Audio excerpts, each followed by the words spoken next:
Hello बच्चों, दिया गया प्रश्न कुछ इस प्रकार से है। यदि डबल स्ट्रैंड डीएनए में एडेनिन तथा थाइमिन की कुल मात्रा 45% है तो इस डीएनए में गुआनिन की मात्रा होगी 22.5%, 27.5%, 45%, 55%। इस प्रश्न की मुख्य अवधारणा है इस प्रश्न की मुख्य अवधारणा क्या होगी? इस प्रश्न की मुख्य अवधारणा होगी डीएनए, जिसे हम डीऑक्सीराइबोज न्यूक्लिइक अम्ल कहते हैं। यह जो डीएनए होता है, यह जीवों की कोशिकाओं में एक गुणसूत्र होता है।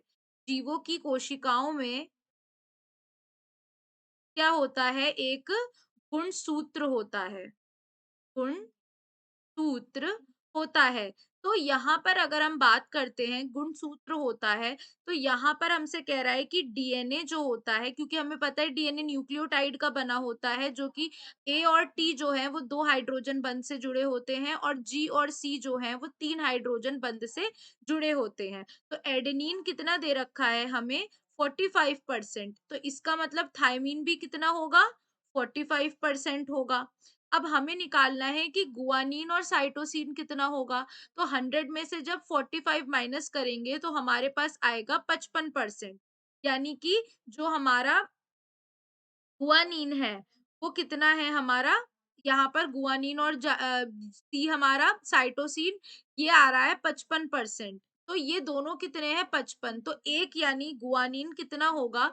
इस 55 को जब हम 2 से डिवाइड करेंगे तो आएगा 27.5%।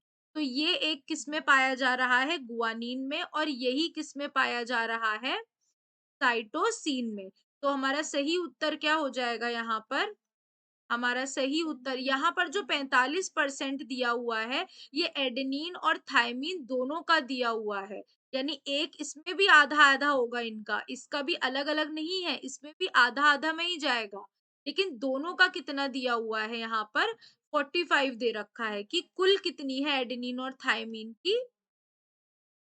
कुल से मतलब क्या है हमारा? कुल से मतलब है हमारा इन दोनों का कितना दिया हुआ है? 45 दिया हुआ है, ना कि अलग-अलग। तो सही उत्तर है हमारा बी। ऑप्शन बी सही है।